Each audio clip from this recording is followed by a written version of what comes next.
morning, and good morning, Senator. I know we have a lot to talk about. There has been a lot of news lately of how Americans feel of this Iran war, how it's going. It seems like the peace talks have completely fell apart.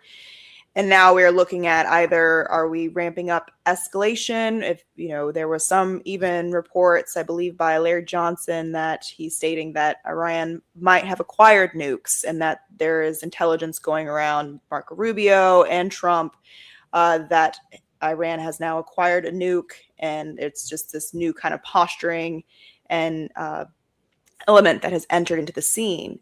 Now, I know we wanted to start a discussion off with a story that broke in Axios, which is about a tense phone call with Netanyahu and Trump. So I want to go ahead and pass it to you, Senator. And good morning. It's nice to see you while we talk about these top discussions. Okay. Well, good morning, Morgan. Yeah, this is interesting. It's actually a very positive thing, I think, about Trump, because now, Trump did not want to start the war against Iran. He had pretty much dismissed the idea, and then Netanyahu, with all of the tremendous support that he has within Congress and the House and the Senate, and sort of his dominance over the U.S. government, he just launched the attack without any real agreement with the United States. He just launched it with the belief that if they did it, that Trump would have no choice but to chime in and throw the American armed forces into war on behalf of Israel. And that's exactly what happened. There was so much pressure on Trump that he had to join in with this wacky war that was doomed from the beginning. And so anyway, so he didn't like that, but anyway, they sort of papered over their differences. And then what happened is, as we grow close to the midterm elections, and as our stocks and supplies of oil are running out, there comes a point where Trump, he's a very pragmatic guy, and he just decided, okay, we got to cut this thing off. We'll cut our losses and move on. And then immediately, as soon as it was clear that the United States was becoming very serious about arriving at a peace agreement, Netanyahu ordered his forces to launch another major terror attack into Lebanon. And when that happened, he did it knowing that this would outrage everyone. It would break the peace deal. So he deliberately broke the peace deal that was very important to Trump, very critical to him. So afterwards, Axios leaked a report. I would say U.S. officials leaked the report to Axios, and it was pretty explicit. It said the U.S. official summarized the remarks. I guess Trump was screaming at Netanyahu. He said, "You're effing crazy. You'd be in prison if it weren't for me. I'm saving your ass. Everybody hates you now. Everybody hates Israel because of this." So, Trump is voicing what's known in the White House is that the reputation of Israel as some sort of a, Western-oriented, highfalutin place, that's gone. I mean, people have looked, they say, okay, these guys, they're always talking about, Holocaust, this and that, and here they're creating their own Holocaust against their neighbors.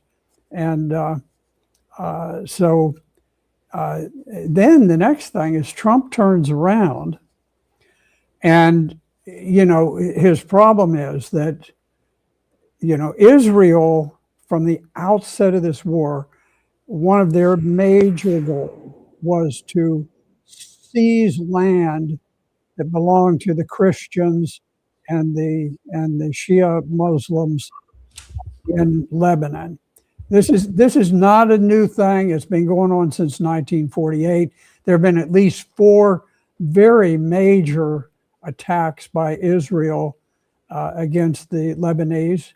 And so this was just another one, and they felt like, okay, this time we can get it. This time we'll just obliterate all. We'll do what we did in Gaza. We'll Gaza a portion of Lebanon, and then we'll settle it with Jewish settlers, and we'll kill off all life forms in that part of Lebanon. So anyway, now U.S. presidents have never been allowed to communicate with Hezbollah, which Hezbollah is an element of the Lebanese government. It's the Shia element. It's not just the army. But the U.S. was pressured into declaring them to be a terrorist organization in 1997. I mean, so it's not that long that we created this myth of them being a terrorist organization. They're not. They're a self-defense organization that protects Lebanon against the frequent Israeli incursions. And so what was kind of amazing is that Trump communicated directly with Hezbollah, which was forbidden. U.S. presidents, the Zionist billionaires do not permit American presidents to communicate directly. And Trump just said, I'm doing it. He got in touch with them. They pledged that they would not attack Israel as long as Israel would not attack Beirut, the capital of Lebanon. So it's very interesting, and it just shows that this idea. We always are indoctrinated with this idea that Israel is our strongest ally. Now, when we went to war in Vietnam, we had set up the nation of Israel. I mean, it never would have happened without the U.S. Doing it for the Jewish refugees out of Europe who settled Palestine and drove all the indigenous people out in 1948. And but anyway, they've just gotten such control through combination of blackmail and bribery and so forth that they just dominate our government. And in any event, I would say, in a sense, Trump may be the first who has ever just defied them and broken some of the Zionists' red lines. There's red lines that constrain U.S. presidents. And he said, well, when he gets bad, he does get mad. So I think it's a good sign that at least we're showing just a tiny bit of independence from Israel. Yeah. I wish that we exerted more power. I think that, we have the power to not give them weapons. I think that is probably a huge tool, because it would basically enable or make Israel unable to conduct these military actions in the first place. So I think it's kind of funny how we're giving them the weapons, and then we get upset when they use the weapons, but we can have ultimately the control to stop them from using the weapons. But what was interesting is on Wednesday, Marco Rubio was testifying in front of Congress, where he was explicitly asked if Israel has nukes. And I don't know if you had seen that, where he kind of, it was Joaquin Castro out of Texas. He asked him directly, we hear a lot of this existence of nuclear weapons in Israel. With your expertise, do you have any knowledge on this? And of course, in political fashion, you have Marco Rubio who says, well, the entire world thinks that they have a nuke. So maybe they have a nuke, but we don't know. But we know that with American intelligence, they have a certain, either they do or they don't. So that was very, very telling. I think that was probably one of the first times that a congressional member was able to ask that direct of a question on the fact of Israel has nukes to a State Department official. Or the head. It shows the immense dominance that Israel has over the United States. Now, Representative Massey of Kentucky, the one who was just defeated by Israeli money, he disclosed the fact that every member of Congress, the Senate and the House, has a Jewish representative in their office, on their staff, to make sure that they don't cast a vote that goes against Israel. Yeah, I think he referred to it as the AIPAC handler. And I think it was on Tucker Carlson. He said that there would be many times when he would ask his colleagues, like, okay, how are you going to vote on this bill? Oh, I gotta talk to the AIPAC guy to see if it's a good bill or not. And he found that to be very, very alarming. There is interesting news about, Thomas Massie. I really applaud him in his effort to not, cower and really sulk in defeat. This Monday, which is actually the anniversary of the attack on the USS Liberty, he is going to, on the House floor, honor and dedicate some time to the brave crew members who also died and were wounded. You had 34 members who died and 171 members that were wounded. And this was the largest attack on any naval vessel in the entire history of America.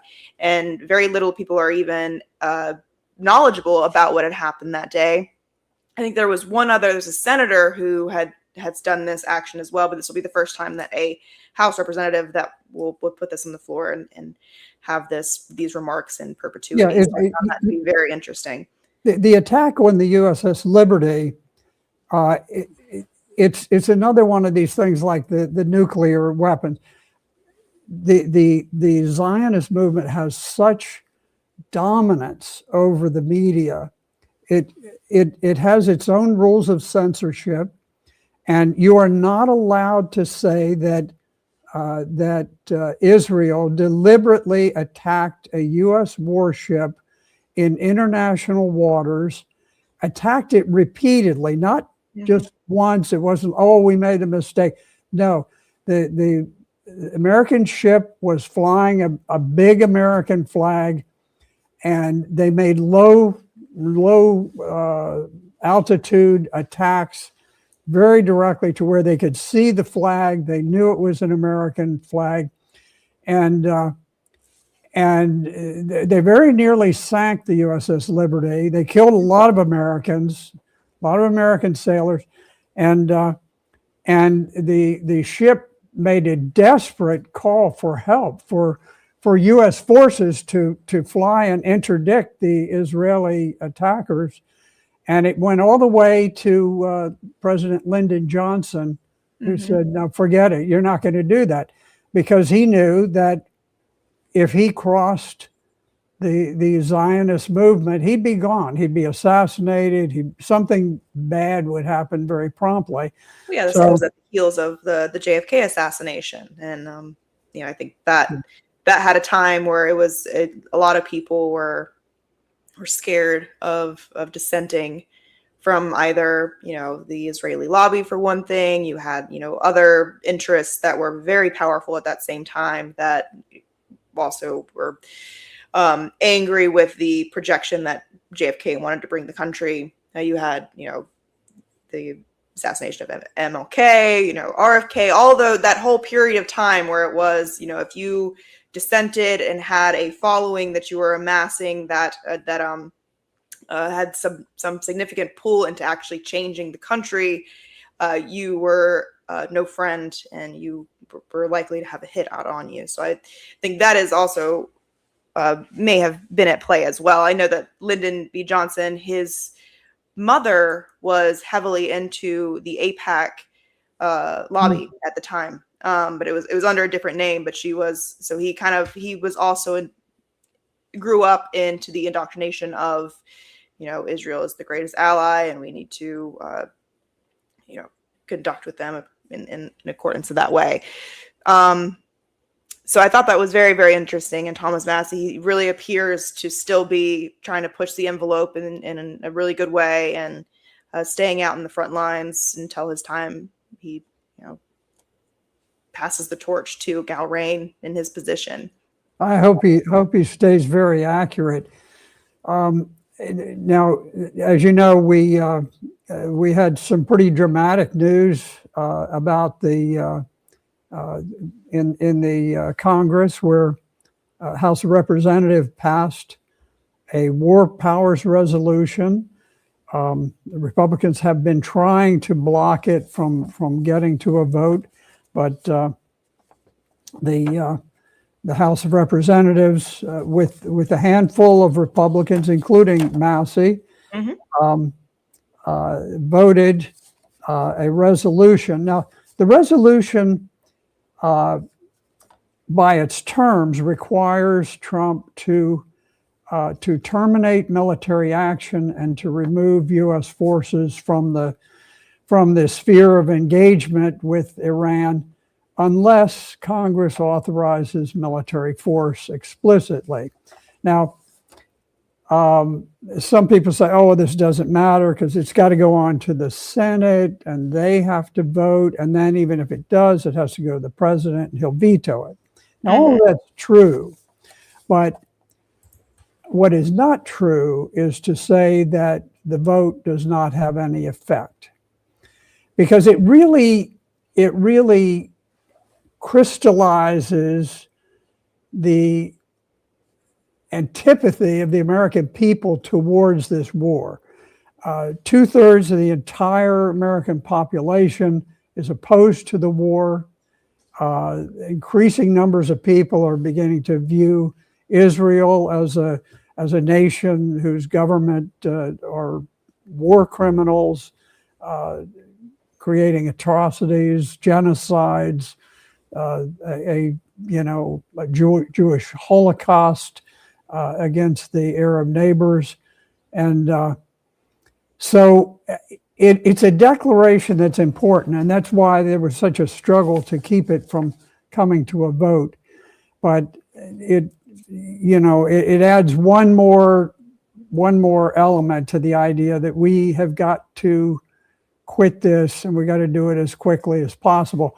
Now, one of the reasons is that there was an announcement just this past week that ExxonMobil they're moving their headquarters. I think it's from New Jersey down to Texas, wherever it was. They're going to Texas, and but the critical thing is that Neil Chapman, the senior vice president of Exxon, very, very powerful, very knowledgeable guy, he said in the coming weeks, he says the United States crude inventories of oil have reached low levels that are unheard of, and that in the coming weeks, oil prices could hit $160 a barrel.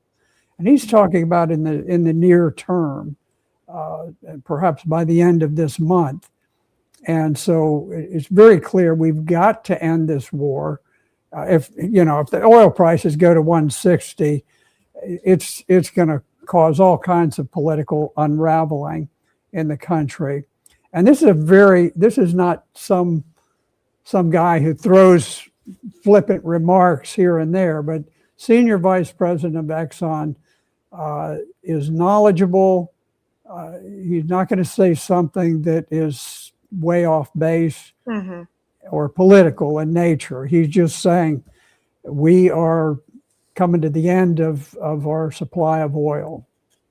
Yeah, it almost seems like they're trying to sound the alarms in a sense, because you would speculate that certainly CEO members, they normally probably would keep that in the boardroom talks if they, you know, at a certain extent, while they're kind of worried about it, like, hey, this is maybe there's this off ramp, we can still kind of work out the prices.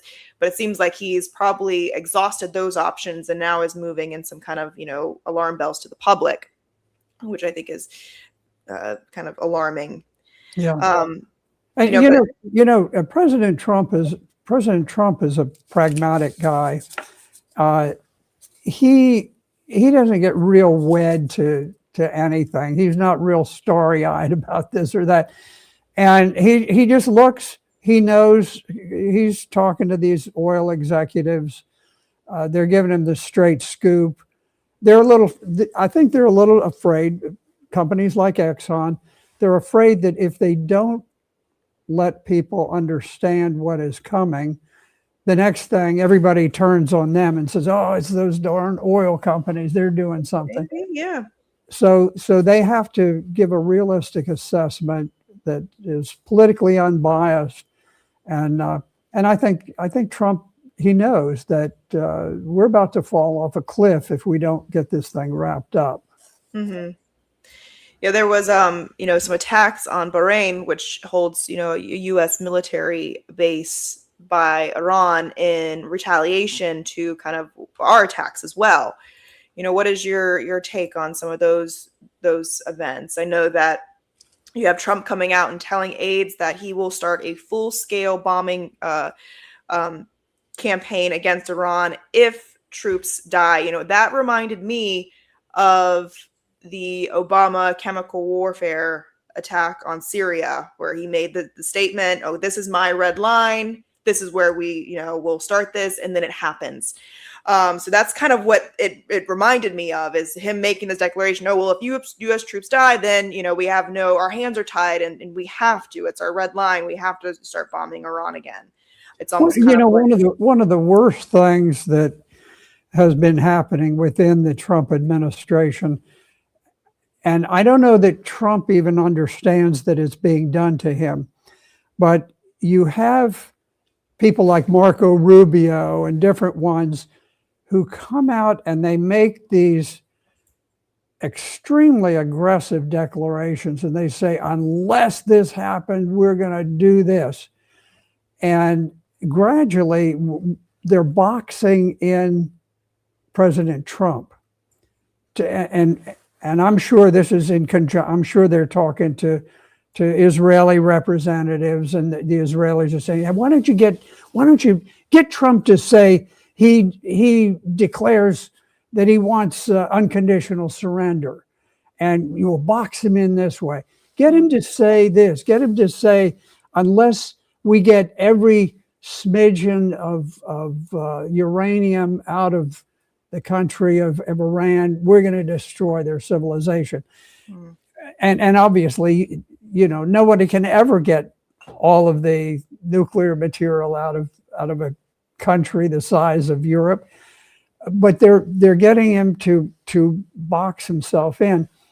It would have worked with anybody but Trump, because Trump has this sort of rolling way about him where, you know, he'll say something and then he says the opposite the next day, and he says something else, to where people sort of are trying to track where is he exactly. So it makes it harder. But I do believe that Marco Rubio is deliberately trying to box the president in to make it more difficult for him to arrive at a pragmatic resolution of this war. Mm-hmm. I don't think Marco Rubio is necessarily the strongest ally of Donald Trump. Marco Rubio is very ambitious. He knows Trump's time is going to come and pass, and he wants Israel to be in his corner because he knows the power they wield, and he wants to be president. So, yeah, it's speculated that was Marian Adelson was a kind of a main reason why Rubio is put in the position that he is, that she kind of convinced Trump to put him in there. Because if we remember 2016 debates when Marco Rubio was a presidential candidate, they did not get along. They were giving low blows to each other. Trump would call him Little Marco. It was, so by all accounts, they had never shown a friendly side, a side that they were willing to work with each other. If anything, they showed that they were kind of enemies, and that Marco Rubio wasn't a big fan of Trump neither, and Trump wasn't either. So I had heard that it was Miriam Adelson, which is a person that has Trump's ear constantly, was the person that pushed for Marco Rubio to be in that position. And Marco Rubio has done a phenomenal job at pushing for the agenda of just nonstop war. So if anything, she maybe got some good returns on that. Yeah, and anybody who wants to see the country at peace had better watch out for Marco Rubio. Mm-hmm. He's a silver-tongued devil who, he can make, bad seem good and good seem bad. Watch out for him because he is not representing the interests of the American people. He is representing certain interests. Some of the interests, for example, his desire to attack Cuba and go to war with Cuba. That is because of billionaires in Miami. Mm-hmm. Cuban billionaires. I mean, they have massive wealth, and they want Cuba, and they intend to take it. And then on the other hand, he's got the Zionist movement with very key billionaires, and you mentioned Edelman. These are very, very powerful people who control the levers of power. And he knows, I'm not saying that Rubio is involved in this, but he knows that Mossad, the Israeli intelligence organization, is deeply invested in blackmailing American politicians, media stars, newscasters, everybody. It's very easy to blackmail people. You get young ladies who, like with the Epstein, you get young ladies who are maybe in their early to late teens, and they're very attractive to men, but it's unlawful to have relations with them, and they get people to go to Fantasy Island, and they videotape them, and the videotapes are held by Mossad. Mm-hmm. And so they blackmail. Who knows? I mean, they've blackmailed thousands of people in the United States and foreign countries. And so the power is so immense, and it's such a dark and sinister cloud over this country. But anyway, we were also going to talk just a little bit about the Democrats' dilemma with the Iran war. In the same week that they pushed through the War Powers Resolution against the Iran war, they also voted a huge new blob of money to give weapons to Ukraine, so that the big investor class can double down on their bets against Russia. So and I hope people will not.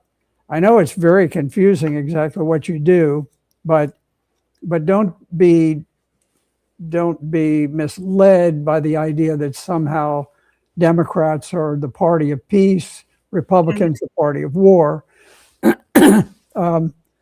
Both parties are parties of war.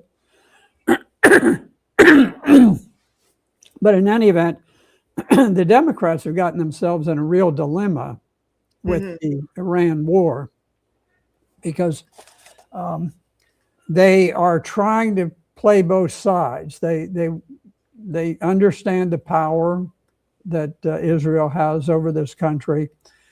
But at the same time, they have a pretty good hold now on the Muslim population in the United States. And so there's a very interesting thing that happened. There was a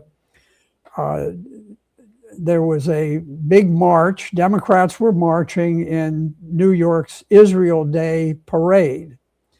Now, why they have an Israel Day in the United States, who knows? But obviously, politicians like to be seen bowing down and kissing the shoes of Netanyahu and all of these other characters from Israel. So then there was a problem because one of the marchers was the far-right finance minister, Smotrich. Smotrich is under indictment by the International Criminal Court, and prosecutors are trying to serve him with arrest warrants for crimes against humanity, for trying to purge all of the Palestinians from Gaza. Just to put in perspective the enormity of this, what is considered a crime by many, the population of Israel is 9 million. The population of Gaza is 2.1 million. So it's not like a small population of people, and the Israeli government has made it firm policy that they're going to purge that entire area of the indigenous people, and they're going to kill them, or they're going to starve them, or they want them to just voluntarily leave, but they don't have anywhere to go, and so they just want them to die. I mean, it's clear that they want the people of Gaza just to die. Yeah, they're still enacting a very, very harsh blockade on Gaza. I believe primarily there's only one really working hospital. Some other hospitals, they are able to do some kind of minimal triage, but you have one hospital that's you could go to seek some modicum of adequate care. There's a fuel blockade, so much so that the hospitals are teetering on the brink of them not being able to, the one hospital, operate in its capacity that it had been, which was still significantly under what any hospital that you or I would go to if we say we fell from given if you were in Gaza, you fell from the place that once was your house and is full of rubble, and you broke your arm or you got a compound fracture. I mean, you're not seeking any adequate care. It's very alarming what could happen to you. And if you were somewhere here, you would have a high chance of survival. So I think that's it's so heartbreaking. And you have the blockade where only 15% of the resources that's needed to keep, we say that's the consensus. I think back before they did this bombardment campaign, this genocidal campaign, was 2 million. We have no idea what it is now, but at the numbers of 2 million, they needed a certain amount of food to get in. What's going in right now is only 15% of what is needed to sustain a population of that size. So you could only tell that, the elderly, they are likely all, not going to survive this. The people who have other underlying conditions are not going to survive this. And the women that have experienced this bombardment for almost 3 years now will have significant complications if they try to conceive pregnancies in the future. That's been a known thing that has happened it's a toll of war, the bombs, the the soot that gets in the air, all of that is it's like a major contaminant for your body. So all those things, compounded. It's really, they've done their job at annihilating the population that was in Gaza. Yeah, and that's certainly the objective. Let's see, a couple of other things I just wanted to touch on. I'll just mention there have been a couple of reports that are interesting, actually more than a couple, but they've been building up. And there's apparently there have been surveys taken, and Americans are beginning to become less enchanted with the idea of same-sex marriage. They're definitely turning very harshly against transgenderism and the whole cross-dressing business. There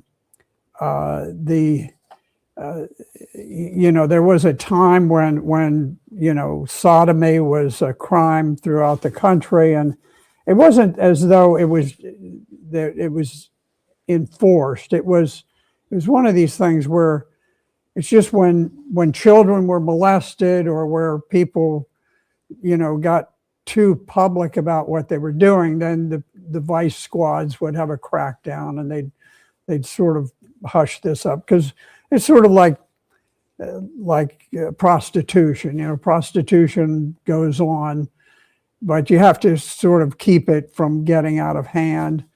But in any event, under Barack Obama, the gays in the military, that was the wedge issue to force the acceptance of sodomy on the American people. And of course the media went along with it, and it was very successful.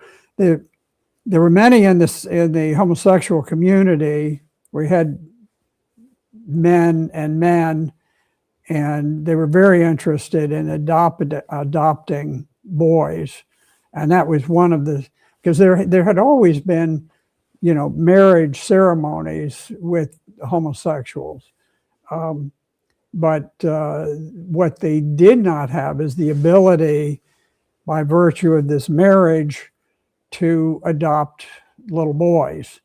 And so that was, a kind of an unspoken motive behind it. And of course, now they all, in many cases, they have preference in adoptions, where they, if they're homosexual, they're given first choice of the children they want to adopt. So anyway, the public is starting to sour on it. The NPR has done articles on the struggle that the gay rights movement is having to get corporate sponsorships for these pride celebrations. It's important for people to understand what a pride celebration is. It's celebrating not certain, a certain race or what of people. It's celebrating a certain deviant sexual practice, predominantly where men do very unnatural things to other men. And all of the media propaganda makes it look like, oh, it's just, just a big humorous thing. But it really has very destructive impacts on society. And so anyway, it's just something to be aware of. And just, I think we're going to see a gradual diminution and sort of a return to normal, because this promotion of homosexual behavior it's not in the historical norm of mankind. It's the kind of thing that sort of burst forth and then gradually is brought back and suppressed to where it's a manageable problem. But anyway, it's interesting that this is going on in our country at this time. Yeah, no, that's interesting. The Pride celebration is struggling to get the corporate sponsorships. Yeah, I found that to be interesting as well. A lot of that was integrated into like I guess the corporate life of funding these parades and stuff. It's interesting. Yeah, I wonder what their whole reasoning is. This political shift or something. So definitely an indicator of something. And I did want to mention for the Ukraine bill, which now releases up to $1 billion in military aid and reconstruction. You had 18 Republicans join on to the Democrats, and you only had one Democrat that voted against the bill, which was Ilhan Omar. So I found that to be very interesting. And also it allocates funds. Let me get it right here. $250 million of your American taxpayer dollars for a radio. Now these radios are NATO funded. They're NATO, for lack of better terms, NATO propaganda, essentially. And so we're injecting that money to be able to encroach this radio into Russian territory. So that's very interesting. Our money just goes to wherever it can. It goes to making a radio. Well, the radio station is already it's still it's working right now. It's over and mainly in Europe, and it's been around for a very, very long time. But we're just kind of more of your tax dollars are going to that. Yeah, it's we've had this Radio Free Europe that was really designed to undermine the old Soviet Union, but the old Soviet Union, was right up to the border of West Germany at that time, and now we have rolled up. We've sort of changed places. The old Soviet Union was this hyper aggressive thing that was swamping countries, and now we're this hyper aggressive thing that's moved the opposite direction, swamping countries, and now we're broadcasting into Russia to try to undermine them. At the same time that here in the United States, we've cut off access that Russia might have to convey its point of view. You couldn't watch RT for a while. I know that.